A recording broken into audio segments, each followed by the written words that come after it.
You've been there, right? You're scrolling online, you see a piece of clothing that looks amazing on the model, you hit buy, and then it shows up, and it's just wrong. Well, that little moment of disappointment, it's not just you. It's actually at the heart of a gigantic industry-wide problem that AI is now in a mad dash to solve. And the scale of this problem, it's pretty mind-blowing. Just look at this number, $800 billion. That's the jaw-dropping estimated cost of returns in the fashion industry every single year. It's an almost unimaginable amount of money, waste, and just pure logistical chaos. So what is this number, really? It's the financial and, frankly, the environmental price of that simple moment when the clothes we buy online just don't fit the way we thought they would. This is the exact problem that sent developers scrambling for a high-tech solution. And their first big idea?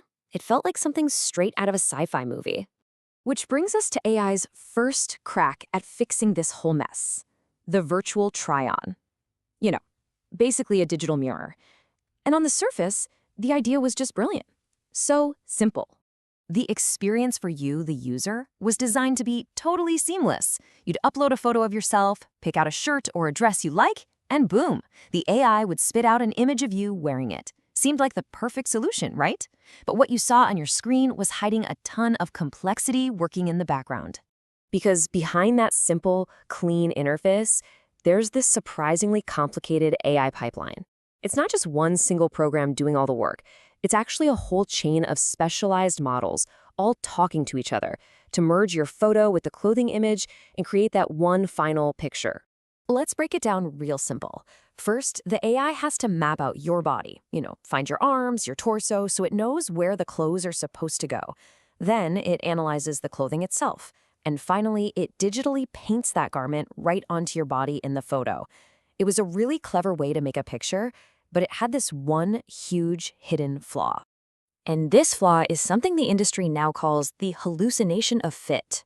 See, the tech was fantastic at making a pretty picture, but it totally missed the boat on capturing the reality of how that piece of clothing would actually fit and feel. So, what does it mean to hallucinate a fit? Well, the AI would basically just dream up a perfect scenario. It could make a really stiff denim jacket look like it drapes like soft silk, or it would totally ignore how a tight waistband would actually pinch you. It was creating this idealized fantasy, but it was a false one. And this right here just nails the problem. You had this flawless AI image setting your expectation, which then came crashing down into the reality of a piece of clothing that just didn't hang right, didn't drape right, didn't feel right. The result? People were still sending stuff back, and that $800 billion headache, it wasn't going anywhere. So this big failure, it forced a major shift in thinking. The industry realized it had to move on from just making pretty generative art and start focusing on generative engineering. The new goal wasn't just a nice picture anymore. It was to achieve something much, much harder, something they started calling Fit-Truth. Fit-Truthful AI. This is the new frontier. The core idea is to build a system that cares way more about the real physical properties of a garment, how it actually stretches, hangs, and folds, instead of just making a beautiful but totally misleading image.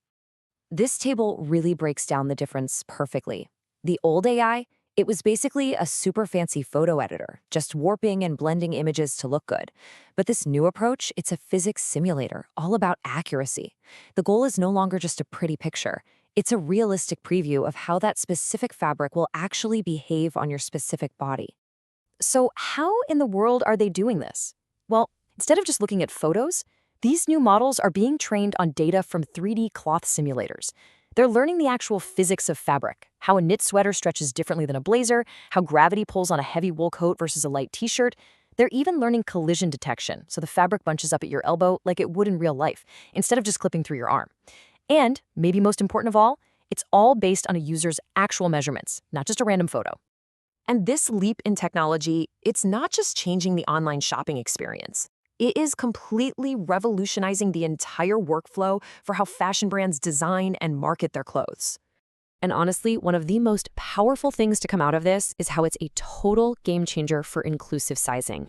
For the very first time, a brand can show the exact same dress on 5 completely different, but mathematically accurate body types. So you can finally see how a hemline might change or how a neckline might sit on a body that actually looks like yours. This new tech opens up a whole new way of doing things. A designer can create a garment in 3D CAD software, export that digital pattern, and then just upload it to the AI platform. From there, they can generate an entire marketing campaign on different AI models, all before a single physical sample has even been sewn. I mean, think of the time and money that saves. So we've really reached a turning point. Looking good is just the price of entry now. The real competitive advantage, the key to solving that $800 billion problem, is finally fitting right. And this all leads to a really fascinating thought to leave you with. As this technology gets better and better, allowing our digital selves to try on and wear things with a perfect, truthful fit, how is that going to change our relationship with the actual clothes we choose to wear on our physical bodies? It's a pretty interesting question, and we're really only just beginning to figure out the answer.